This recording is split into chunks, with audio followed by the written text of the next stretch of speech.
Sāksim paneļa diskusijas daļu gan ar vienu praktisku pieredzes stāstu.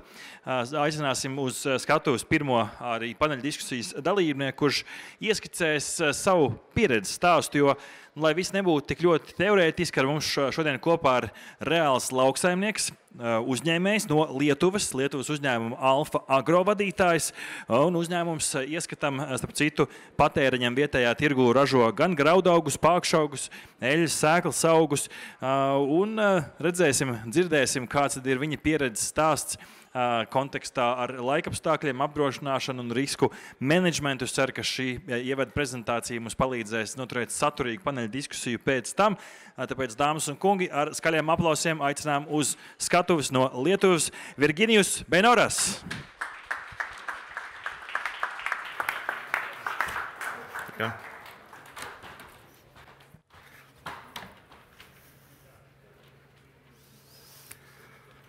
Labdien! Hello everyone! Very nice to be. Sveiki visiem! Ļoti jauki būt šeit kopā ar jums un patiešām piedalīties šajā interesantajā konferencē. Un es gribēju dalīties ar savu pieredzi no mums lauksaimniekiem Lietuvā un kā mēs daram, ko daram un kā mēs izdzīvojam šajos laika apstākļos. Un es vairāk stāstīšu par apdrošināšanas praksi, kā tas pielietot mūsu uzņēmēju darbībā. Tātad, ko mēs, ko mani lauksaimnieki, kolēģi dara, lai mēs pelnītu vairāk. Visi stāsti būs no mūsu pašu pieredzes, arī fotogrāfijas būs no manas fermas. Nedaudz par manu lauku saimniecību, kuru es izveidoju 1988. gadā ar zviedru investoru palīdzību. Viņi ieradās Lietuvā un gribēja investēt lauksaimniecībā. Viņiem bija zināma pieredze un viņi ieradās arī ar savām zināšanām. Es uzsāku darbu šajā uzņēmumā 2002. gadā, tā kā es jau 20 gadus strādāju, bet es esmu agronoms, un tādējādi man ir vajadzīgās zināšanas, par ko lauksaimniekiem būtu vajadzīgs zināt. Mums ir 200,000 hektāru. Mēs audzējam graudaugus, mēs audzējam rapsi, audzējam pupas, citus pākšaugus, tad arī miežus. Mēs vienmēr skatām, lai būtu labākā peļņa no mūsu lauksaimniecības. Pašā sākumā tas tā arī bija. Mēs skatījāmies uz apjomu, nebija augsakas, tikai kvieši un rapsis. Mēs neko nemainījām. Tas bija pirms 15 gadiem. Tagad šobrīd ir pilnīgi citas kultūras, cita tehnika, un es pastāstīšu, kāpēc mēs visu tā nomainījām. Jo mums ir vīzija. Tā tiešām ir vīzija vai pat sapnis. Lai mēs būtu organiskā lauksaimniecību ar minimālu vai nulles negatīvu ietekmi uz dabu, uz cilvēkiem un arī uzņēmēju darbību. Ar ko mēs saskaramies šodien? Daudz dažādu lauksaimniekiem attiecināmu izaicinājumu. Kad mēs zinām, kad problēma ir kļuvis par izaicinājumu, un kad izaicinājums kļūst par problēmu, kāda ir atšķirība? Atšķirība ir lūkāda, kad tev ir risinājums problēmai. Tas ir izaicinājums. Tu saskaries ar izaicinājumu. Ja nav risinājumu problēmai, tas nozīmē, ka tā paliks un ir problēma. Un mums ir jāmeklē risinājumi ikvienai problēmai. Un savā darbā es cenšos meklēt izaicinājumus, nevis problēmas. Un ik viena maza lietiņā ar izcinājumu ir izaicinājums. Un tas ir īstenībā labi, lai virzītos uz priekšu. Un kā varat redzēt, tātad nestabilie klimata apstākļi, neparedzama plānošana, neesoša ilgtermiņa lauksaimniecības stratēģija. Mēs runājam daudz par klimatiskiem apstākļiem. Ko mēs varam darīt? Nu, neko. Mēs tikai pieņemam tos. Arī Lietuvā mēs daudz runājam, ka mums ir jācīnās ar klimatu, mums jācīnās ar nezālēm, mums tikai jācīnās, bet nu, tā nav pareiza domāšana. Mēs nevaram cīnīties un nav jācīnās ar dabu. Mums ir jāpieņem daba tāda, kā tā ir, un jādara labākais, ko mēs ar šādiem apstākļiem varam izdarīt, ko mēs varam izdarīt. Ir attiecīgi ar cenām, ar izēju materiāliem, ar dažādiem apstrādes produktiem, bet mēs nezinām, ka cenas būs tādas pašas nākamajā gadā. Tieši tas pats arī attiecībā uz enerģētikas cenām vai arī graudaugu tirgu. Iepriekšējais gads bija ļoti labas cenas graudaugiem. Es tā varu apgalvot. Un tas bija tas viens gads, kad bija tādas abnormālas cenas. Bet es nekad neplānoju balstoties uz šīm izcili augstajām cenām. Es plānoju ņemot vidējo ražu un vidējās cenas. Kurš plāno, paceliet rokas? Kurš ļoti precīzi izkalkulē pašizmaksas lauksaimniecībā? Kā jūs to darat? Atbilde nebija sadzirdama, diemžēl. Un mēs arī, kad izkalkulējam pašizmaksas, kad jūs to rēķinat, vai šodien šeit esot, vai jūs zinat, kas būs ar jūsu peļņu un zaudējumiem rudenī? Kaut kas ir jādara tagad. Un tas ir viens no rīkiem riska pārvaldībai. Bez apdrošināšanas mums ir jāzina jau šodien, kādas varētu būt cenas graudaugiem un cik tām būtu jābūt un kādas pašizmaksas man ir plānojamas. Un tikai to visu salāgojot, tu vari noturēt riskus tādās robežās, kas ir pieņemamas. Pretējā gadījumā zaudēsi peļņu, ja strādās ar zaudējumiem. Neesoši ilgtermiņa lauksaimniecības stratēģija. Lietuvā mums bija streiki, un lielākā problēma Lietuvā ir tieši komunikācija problēma ar ministrijas cilvēkiem. Cilvēkiem, kuri negrib izprast mūsu problēmas vai arī tās pārprot.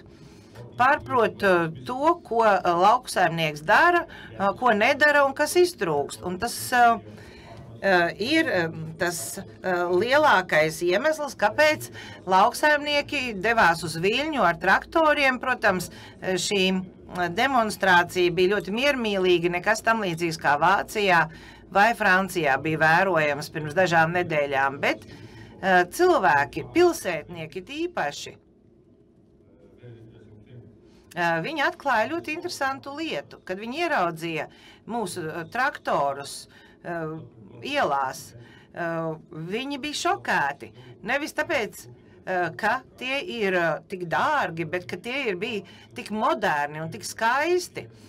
Ja kādam varbūt salikās, ka mēs izmantojam padomju traktorus, tad viņiem tas bija kā acu atvēršana par to, ka mēs varam iepirkt modernu lauktehniku, un tas bija ļoti labi tiešām pilsētniekiem parādīt to, ar ko strādā Lietuvas lauksaimnieki.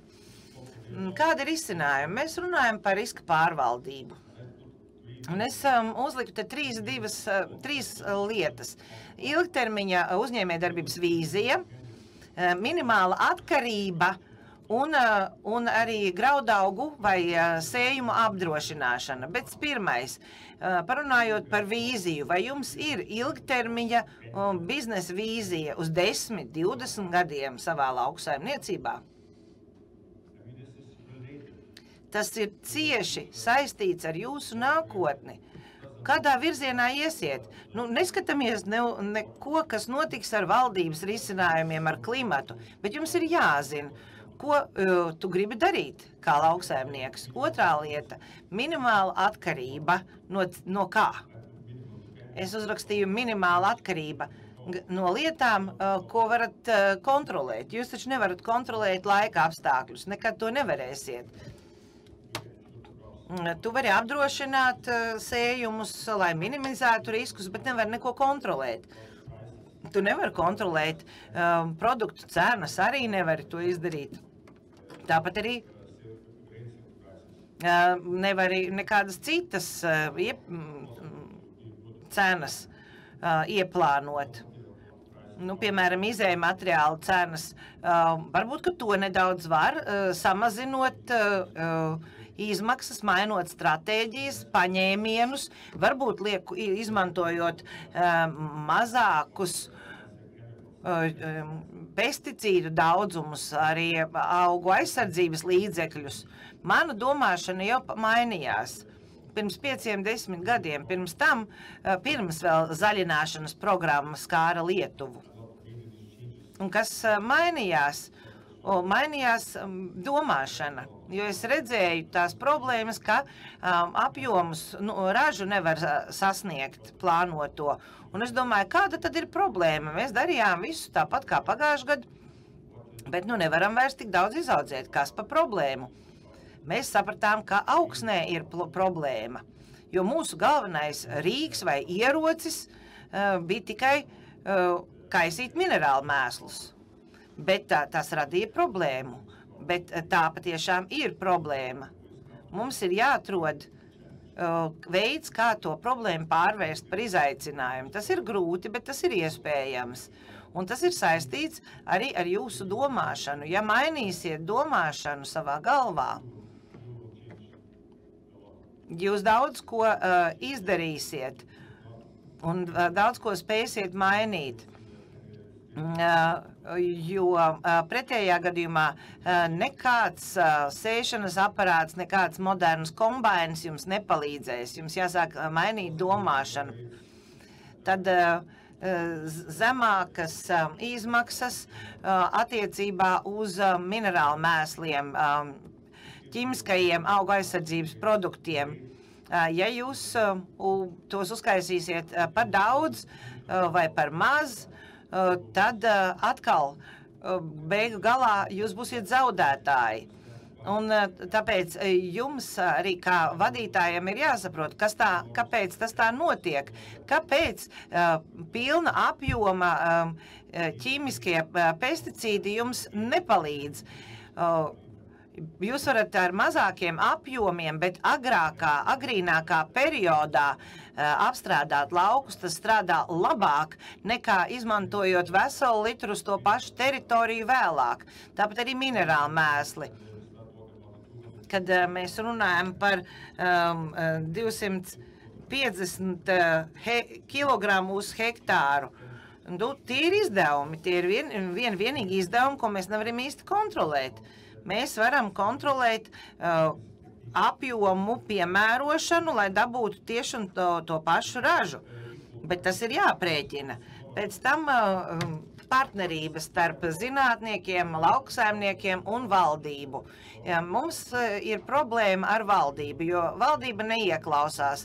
Lauksaimniekos mēs laikam nemākam ar viņiem komunicēt, bet tāpat ir arī problēma ar zinātniekiem. Zinātnieki nepēta to, ko mēs vēlamies, lai viņi pētītu.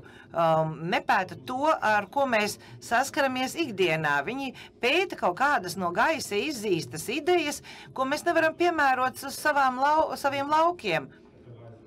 Viņi pēta un testē, kā var samazināt minerālu mēslu daudzumu un kāds tad ir iznākums, bet viņi nepēta dažādās augsnes. Es tagad nerunāju par MPK testiem, bet mikrobioloģiskajiem testiem, kas ir pieejami kā arī atsaucas rādītāji Lietuvā. Mēs, lauksaimnieki, esam atkarīgi no ražotājiem, un tas arī ir risks.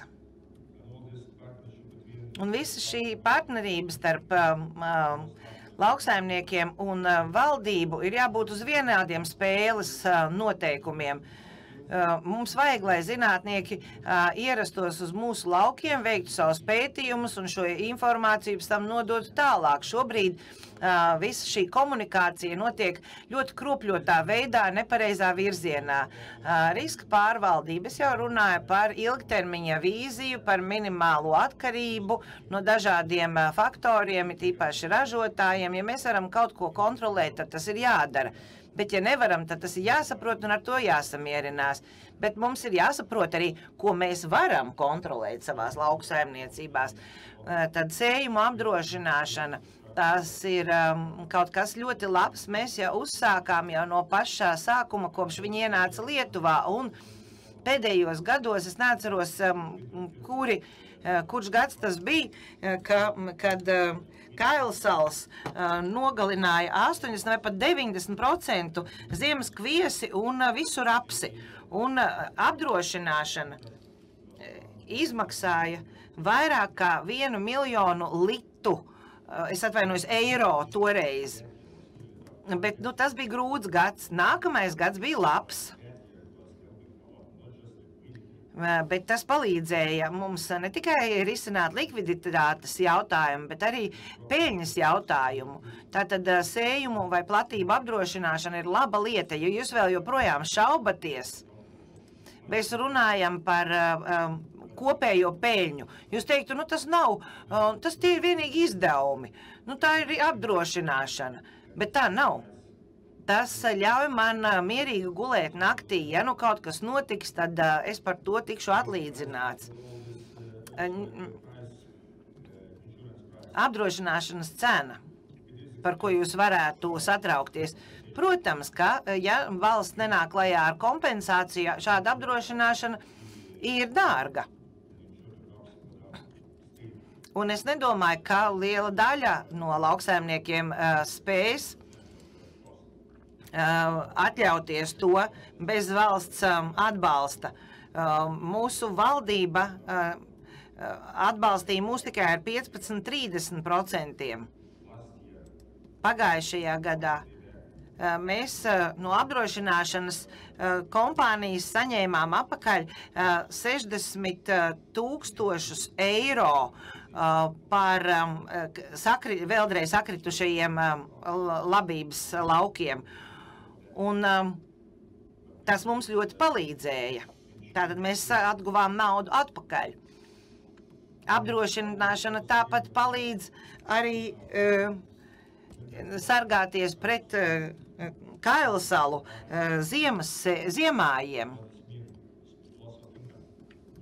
Jo pretējā gadījumā mēs ciestu zaudējumus. Tas pats attiecās arī uz pavasari. Atkal pavasarī plūdi. Diemžēl pret plūdiem mēs Lietuvā vēl joprojām nevaram apdrošināties, bet mums ir bijuši tādi lauki, ka pupu sējumi visi ir tādā kā milzu ezerā.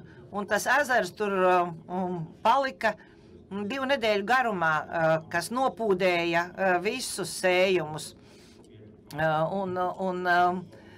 Mēs šajā laukā zaudējām 100% visu sējumu. Ziemas rapsis,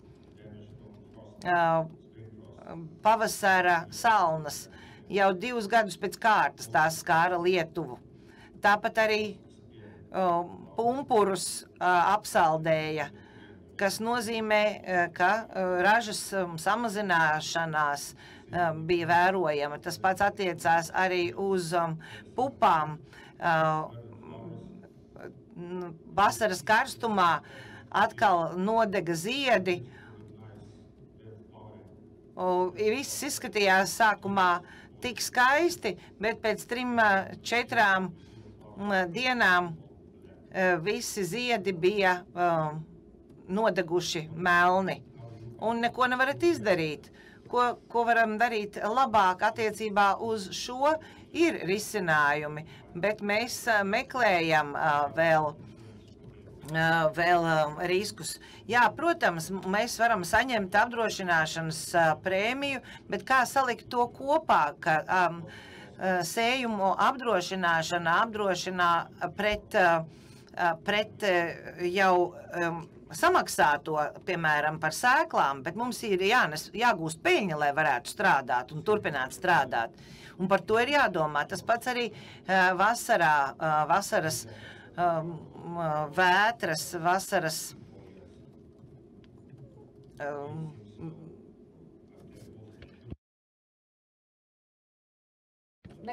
negaisi.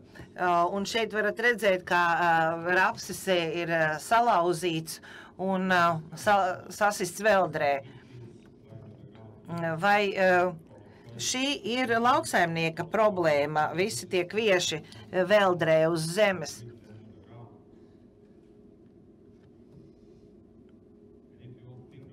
Un ja mēs par to padomājam un domājam par to, ko mēs darījām pirms tam un sākam domāt, ko mēs darījām nepareizi. Varbūt tā tehnika, varbūt sēklu materiāls, vai sējām par vēlu, vai par ātru.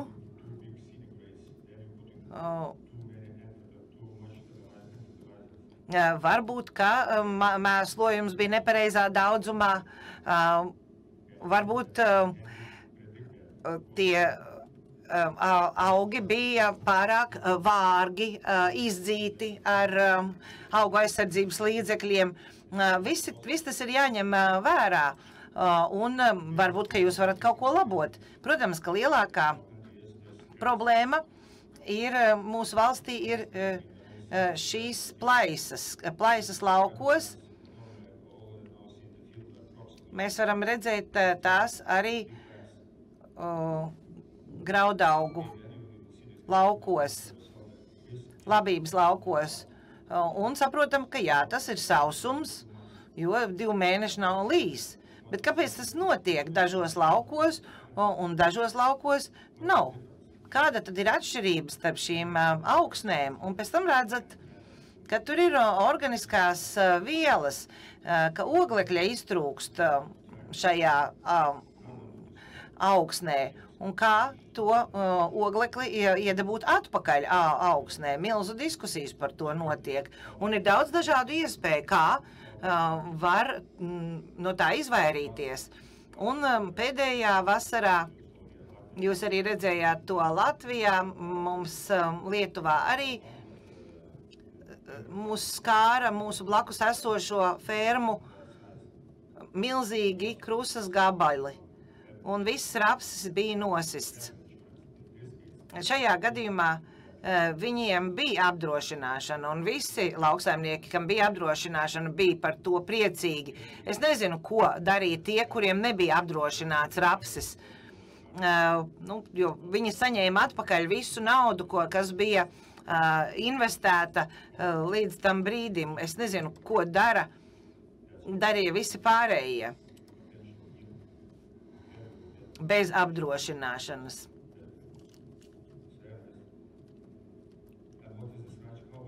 Un kāda tad ir stratēģija? Kā mēs varam mērogot nākotni? Šo bildi jau jūs redzējāt, proti ilgtspējīga lauksaimniecības un tāds koncepts, ko mēs cenšamies ieviest arī mūsu lauksaimniecībā. Maksimāla diversifikācija, maksimāla augsaka, tad sakņu līmenī organiskā materiāla iestrāde un augsaka. Ļoti svarīgi ir augsaka, jeb augu rotācija. Daudzi lauksaimnieki īsti neizprot vēl joprojām, ko nozīmē augsaka.